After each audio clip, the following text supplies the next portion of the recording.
Welcome to Free Thought Matters. I'm Dan Barker, and I'm co-president of the Freedom from Religion Foundation. I'm Andrew Seidel, FFRF's Director of Strategic Response. We invite you to join FFRF, a national association of atheists and agnostics working to keep state and church separate. And our guest on today's show is Seth Andrews. Seth is a former Christian radio host, a current podcaster, and YouTube host of the hugely popular show, The Thinking Atheist. He's also the author of several books, including Deconverted, A Journey from Religion to Reason, Sacred Cows, a lighthearted look at belief and tradition around the world, which I really enjoyed, and most recently an audiobook of ghost stories and urban legends. So Seth, welcome to Free Thought Matters. It's good to be here. It's always interesting to throw the ghost stories book on the end when you're talking about not believing in the supernatural or spirits or ghosts or magic, and people sometimes cock their head and go, what's that about? But I'm like, just because we are rationalists in life doesn't mean we can't be able to sort of play in the playground of imagination. Have a little bit of fun. Yeah, but you were like me. You used to believe in at least the Holy Ghost. And you believed in spirits, spirits and gods and demons and all that kind of stuff. We did. We believed there was spiritual warfare all around us, So Andrew was raised without religion, I got lucky. I escaped that one. And you and I, we were like, sometimes do people ever tell you were not a true believer? Because all the time, it's one of the arguments they'll make against, the criticisms against their faith is that, well, you couldn't have ever been a true Christian and left. If you really knew Jesus, you wouldn't have left. Yeah. But I'm always amazed at people who are so steeped in religion and then have the intellectual fortitude and courage and honesty to get out of it. How did that Really? Because I feel kind of thick for taking 30 years to figure it out. I'm like, 30 years, 3 decades.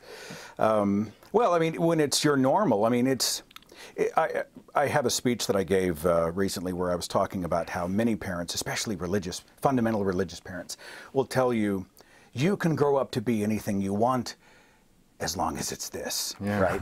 As long as it's Christian, whatever it is. And so my parents really stacked the deck in that way where, Christian school, Christian church, Christian prayers before meals, Christian music, Christian friends and family events. It became our normal. It was the whole world, And so when it's reinforced in my home state of Oklahoma, overwhelmingly a red state, Christian state, it is, you don't really think about, well, could this not be true? It just doesn't pop into your head. You just think, well, of course there's a God. Of course Jesus died on the cross. Of course Adam and Eve were in the garden and you become so comfortable with that you never test the waters. Well, you were more than just a believer. You actually were one of the movers and players. You were a pretty well-known radio personality in Tulsa on Christian radio, and you knew all of the artists and the singers, and so you were participating. You were a minister, because I think that's a ministry, reaching out and playing music to try to influence the world. It was, and that's how my family saw it, and they were so very proud, right? Because this was the end game. Let's get him tooled up, let's train up a child in the way that he should go. And now he is in the ministry, and they were just so monumentally proud. I remember we had a promotion where they did these big cardboard cutouts of my co-host and I, and they put them all around town. And, Mom and Dad were just like, look, this is our son, with whom we are well pleased, Was it 900 feet tall like It Oral was not Roberts? 9, it wasn't, but it was actually placed in the City of Faith building. We had one actually in the building that he's referencing. But, of course, times have really changed, because now they see me as a minister of another kind of gospel. I mean, when you're trained to talk about everything in religious language, they see the rejection of religion as itself a religion. What was the radio station? It was KXOJ 100.9 FM. I was the 75 degrees today, mostly. I just slip into it. We played Amy Grant, Stephen Curtis Chapman, Michael W. Smith, the Imperials, these artists that represented our values and our faith. And I was sort of there when Christian music exploded. It used to be just a shoestring thing, everybody was making it in their garage. And it became, in the mid-90s, the most popular radio format in the country. And so all these big major record labels came in and bought up the boutique homegrown Christian pop labels. And it became big business. And I was on the radio right there when lightning struck. And so as the popularity of the genre went up and skyrocketed, the popularity of our station skyrocketed. And so we sort of rose in popularity. That probably made it harder to get out. Do you remember what your first doubt was? Your first real doubt, the first major doubt, it's a long story I'll tell in 25 seconds. It was back in 1997. It was charged to me and my co-host to go on the radio to talk about the death, the horrible and untimely death of a Christian artist named Rich Mullins, who was struck by a truck, and killed on a highway and like late at night in New Mexico. And so we were on the air saying words of comfort. He's in a better place where there is no pain, there are no car wrecks. We'll all be reunited. He's a pretty well-known big name in Christian music. He sings a hugely popular, or sang a hugely popular song, Awesome God, which is still played on radio today. And I remember even as we were putting the website tribute together with this photograph and talking about how that, you know, all things work together for good to those who love God and are called according to his purpose, that I was constructing a mechanism for coping, but it didn't make any sense. And why would God bring this guy to the height of prominence, beloved by millions around the world? Why would he cut off his ministry? Why? It makes no sense. And just take it on faith was not cutting it for me. And that was the first major seed of doubt. And that germinated back there in the back of my skull for a while. Do you remember Keith Green? Yeah. Remember when he was on the ascendancy as this huge Christian songwriter, performer? And then his little plane was overloaded and he and his kid were just killed. Yeah. And the wife, Melody, was that her name? She went on saying, well, God had a plan in all this, which, why didn't God say, hey, check the cargo before you get on this plane, you know? Right. I mean, we see these arguments all the time where people are genuinely, and I get trying to cope with tragedy in your life, but you're constructing the happy ending, and that's what we were doing, and I became consciously aware of that. 9/11 was huge for me. I was on the air at another Christian radio station, Live 101.5, the Clear Channel property in Tulsa, Oklahoma, and you know the buildings were burning. And I remember I was the Christian on the floor. Everybody else was, you know, they were heathens. And so they rush into my studio and say, please, let's pray for us, because they were crying and they were scared. What's happening? What's happening? We're all under attack. And I remember standing in a circle, we held hands, and I led a prayer that sounded lofty and comforting. But I thought to myself, none of what I'm saying makes any sense. You know, this is a human thing. You know, this was a human cause and effect thing.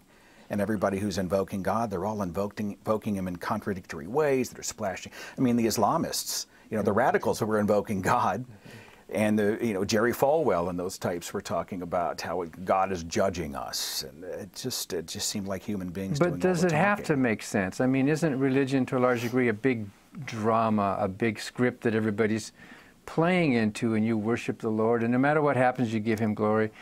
And do any of them, unlike you, ask, does this make any sense? Aren't they just doing it? I think we are trained, I was trained, that it's okay to ask questions as long as the answer is Jesus.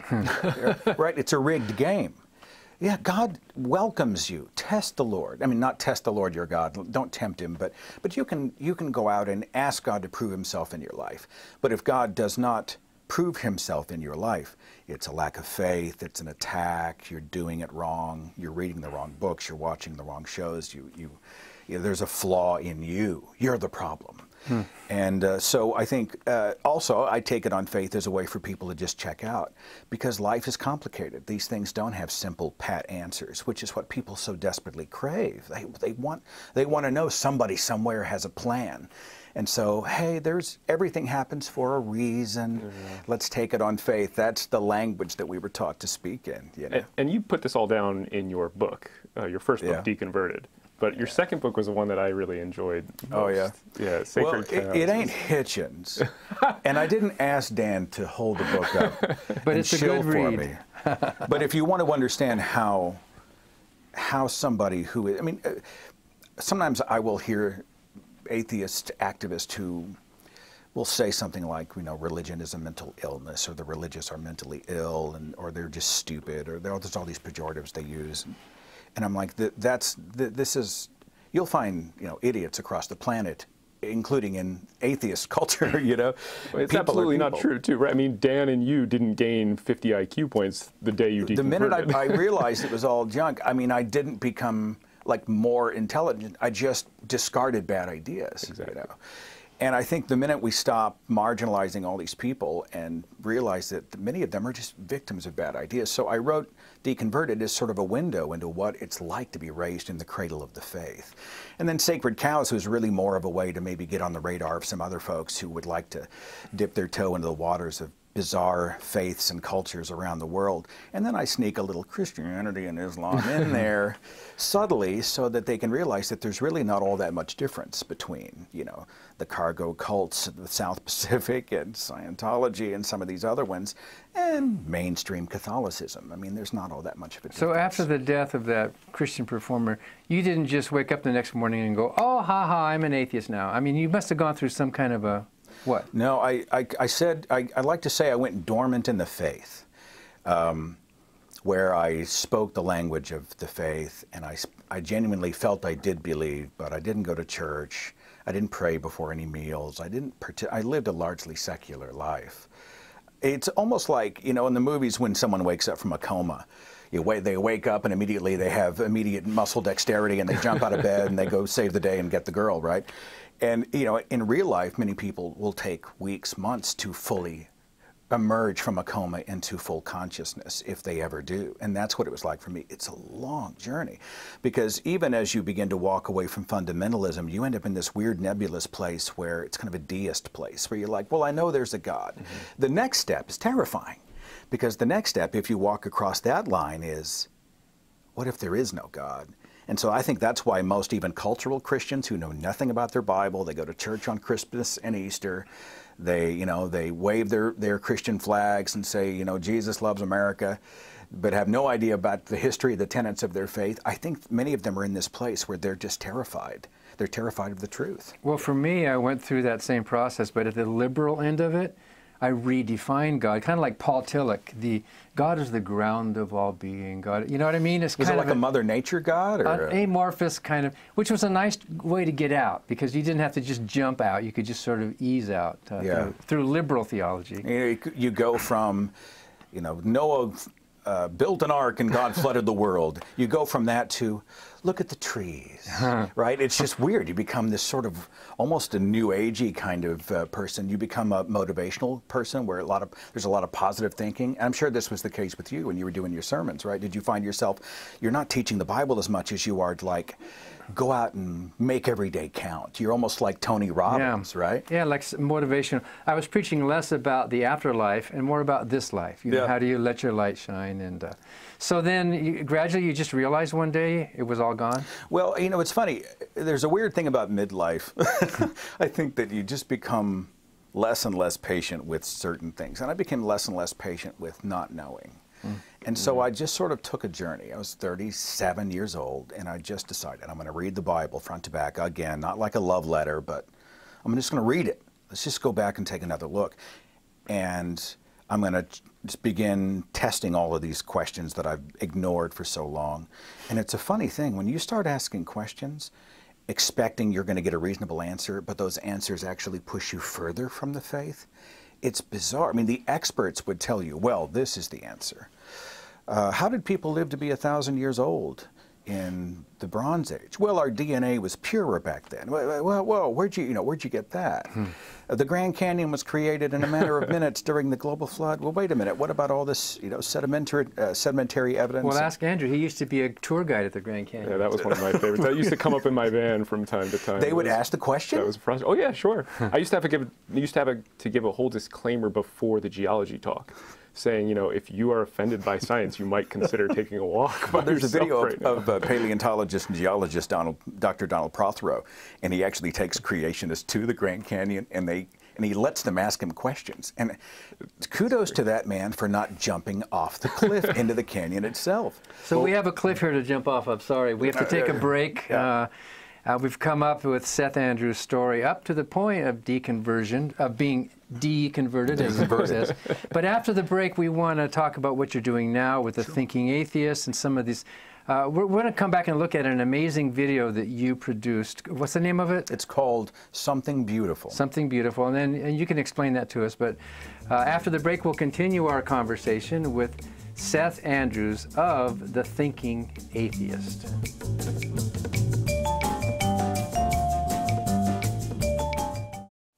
Hi, I'm Ron Reagan, an unabashed atheist, and I'm alarmed by the intrusions of religion into our secular government. That's why I'm asking you to support the Freedom from Religion Foundation, the nation's largest and most effective association of atheists and agnostics, working to keep state and church separate, just like our founding fathers intended.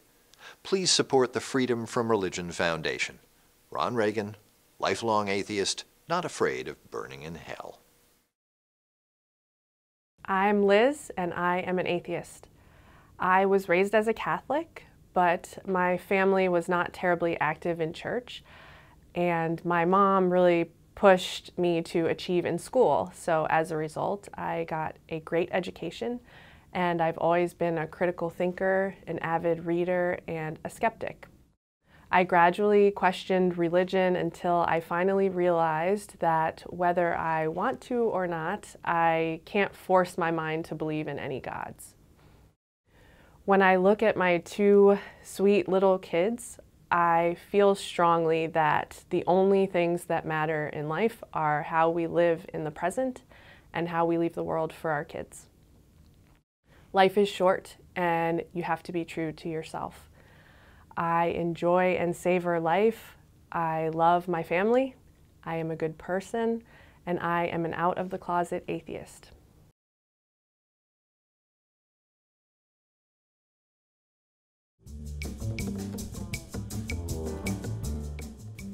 Welcome back to Free Thought Matters. We're talking with Seth Andrews, host of The Thinking Atheist, and we just went over how you were deconverted, how you yourself deconverted, and now we're going to talk about what you do now with The Thinking Atheist. Well, you know, The Thinking Atheist is an icon that represents the rejection of faith, to try to figure out, you know, life, the universe, and everything. You know, when I was growing up, it was always take it on faith, and we want to reject faith as a method for determining what is true and to embrace reason. And so The Thinking Atheist became an icon in my own life, something to inspire me and hopefully others to, you know, let's engage brain, let's ask questions. And you kind of mentioned that right at the beginning of every one of your shows. Is it assume nothing, question everything? Question everything. And I mean, I'm not always great at it. We're all flawed, biased human beings.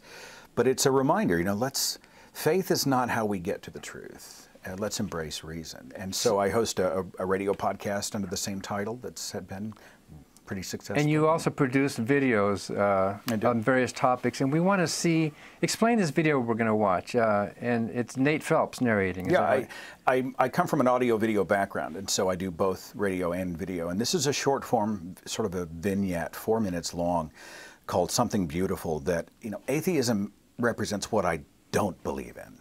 But I really have come to the point in my life, especially in the last several years, what am I about? What do I think? What are my values? What do I support? What kind of world do I want to live in? And so I wrote this piece, and I asked Nate Phelps, who is the son of the late Fred Phelps, the founder of Westboro Baptist Church. Nate escaped, and he's an amazing human rights activist. And I called him up, and I'm like, buddy, I hear your voice on this project. And so we collaborated sort of remotely for a piece called Something Beautiful. Well, let's look at it here.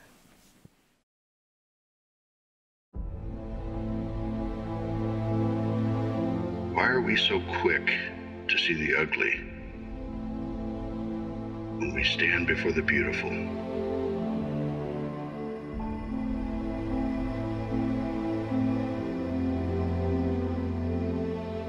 Why have we declared that those who are different than us are separate from us? Why do we stand before the light only to turn and face the darkness? Far back to the earliest moments of human memory, we've broken ourselves into small tribes of inclusion, only so that we could treat others with exclusion.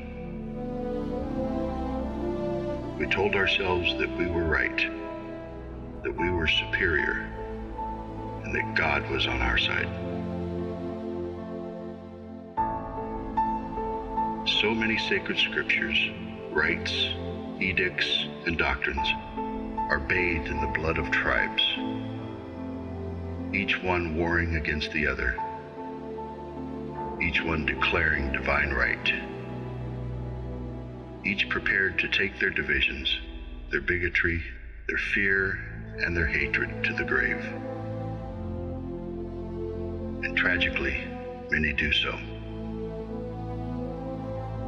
Thousands and thousands of groups, religions, cultures, races, and nations, each declaring that it's us versus them, each building their temples, monuments, and messages upon the human tragedy of ignorance, division, and hate.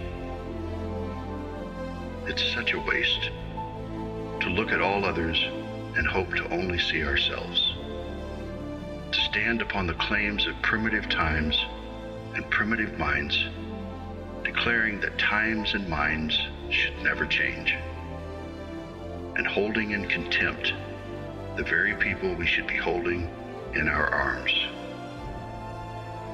Ignorance, fear, hatred. We teach it to our children. They teach it to their children, who teach it to their children. We cloak it in the shroud of righteousness. We speak it in the name of justice, and we claim it in the name of God. And we could be so much better. I have witnessed the power of hatred, but I discovered a much grander and better world beyond. I see your face, and it is beautiful. I hear your voice, and it is beautiful. I know that you are different than me, and it is beautiful. And I'm proud to stand beside you like a brother. I am your brother. We are links in the human chain, alive at this moment for a brief, priceless chance to breathe the air, to feel the sun upon our faces, to speak the very best words for the very best reasons, to pursue the best ideas and achieve the greatest dreams, to unite instead of divide, to heal instead of harm, and to share together the preciousness of life. Wouldn't it be something if those were the things we taught to our children? To look at someone who is different, wonderfully different, and see something beautiful.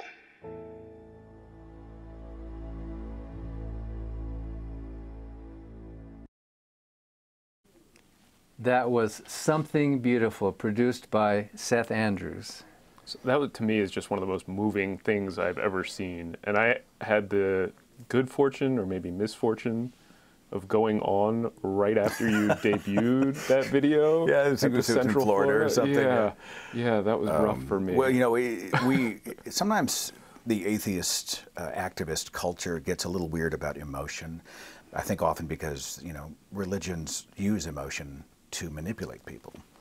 And I like to always remind people that, you know, we're human beings. It's okay to feel something about the things we think about. As long as emotion's not leading the train, as long as that manipulation isn't dishonestly moving us into bad ideas, it's okay for us to use emotive storytelling tools to try to bring that home. So, I mean, I could stand on the corner with a sign that says, you know, see beauty everywhere you look, you know, and embrace the diversity of the human condition. Or I can put together a 4-minute vignette with music and storytelling tools that really brings people into the experience. Well, we wouldn't care about anything if it weren't for emotion. I mean, the mistreatment of people in the name of religion and the pedophile priests and the holy war, I mean, that has to move you. If it doesn't move you, there's something wrong with you. And we should not surrender to the church what is a human experience.